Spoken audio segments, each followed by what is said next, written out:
આજે હું કંઈક નવી રેસીપી લાવી છું, જે છે કાચા કેળાનું શાક, જે પણ તમે વ્રતમાં પણ ખાઈ શકો છો એવું મેં સાંભળ્યું છે. કાચા કેળા બે એકદમ ધોઈને સાફ કરી લેવાના, પછી કોરા કપડેથી લૂછીને એને છોલી લેવાના. તમે છોલીને પણ ધોઈ શકો છો, કેમ કે આ થોડી ચીકાસવાળા કેળા હોય છે એટલે. પછી એને તમારા ચિપ્સ પાડીએ એ સાઈઝના આપણે કટ કરી લેવાના.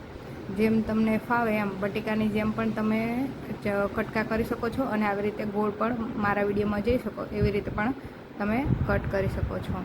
સારી રીતે ધીમે ધીમે આપણે આ ચીકાસવાળા હોય છે એટલે ધ્યાન રાખવાનું કટ કરવામાં. અને કોઈ વખત એલર્જી હોય તો હાથે પણ ખંજવાળ આવતી હોય છે, એ પણ તમારે ધ્યાન રાખવાનું. સારી રીતે આને કટ કરી લેવાના. કટ કર્યા પછી આને ધોવાના થતા નથી. આખા કેળા હોય ત્યારે જ આને ધોઈ લેવાના. તમારે આવા નવા વિડીયો જોતા હોય રેસીપીના, તો મને કોમેન્ટ કરતા રહો, તો મને ખબર પડે કે તમારે કઈ રેસીપીના વિડીયો જોઈએ છે. મને લાઇક, શેર એન્ડ સબસ્ક્રાઈબ કરતા રહો અને મારી ચેનલને આગળ વધારતા રહો, તો હું આવા નવા વિડીયો હું તમારી માટે લાવતી રહીશ. તમે જોઈ શકો છો મારા બંને કેળાને મેં સારી રીતે એવા કટ કરી લીધા છે. તો કટ કરીને પછી આને આપણે તેલ ગરમ કરવા મૂકી દઈશું. આમાં તમારે કેટલું તેલનું પ્રમાણ લેવું છે એ તમારા ઉપર આધાર રહેશે. મેં 2 થી 3 પાવરી લીધું છે તેલ. હું સિંગ તેલનો જ ઉપયોગ કરું છું વધારે પડતો ઘરમાં ખાવા માટે. અમે બીજા કોઈ તેલ વાપરતા નથી. ડૉક્ટર ઘણી વખત મેં સાંભળ્યું છે કે બધા અલગ અલગ તેલ વાપરતા હોય છે, પણ હું સિંગ તેલનો ઉપયોગ કરું છું. પછી આમાં જીરું એડ કરી દેવાનું.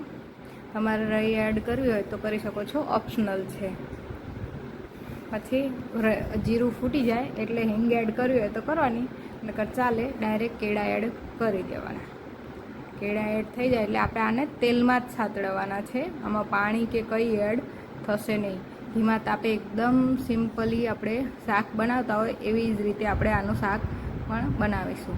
મેં તેલનું પ્રમાણ થોડુંક વધારે રાખ્યું છે, કેમ કે મારે આમાં પાણી એડ કરવાનું નથી અને હું ઉપર પણ પાણી નહીં મૂકું એટલા માટે. હળવા હાથે આને ધીમા તાપે એકદમ તેલમાં થોડી વાર હલાવતા રહીશું.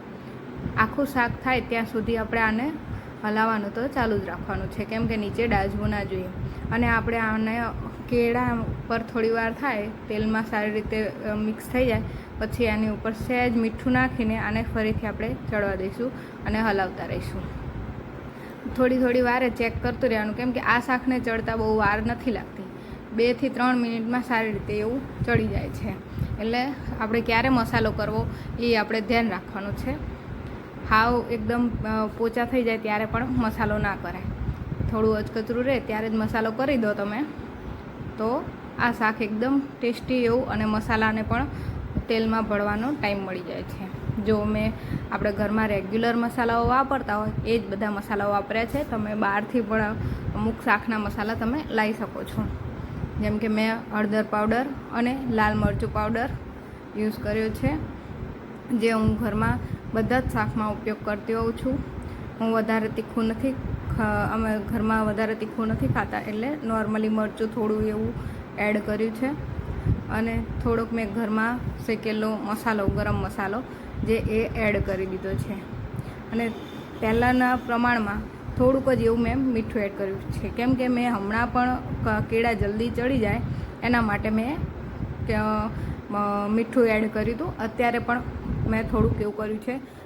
કોઈને વધારે મીઠું પડી ગયું હોય તો ચાખીને પછી એડ કરવાનું, જેથી કરીને સારી રીતે એવું મિક્સ થઈ જાય બધું.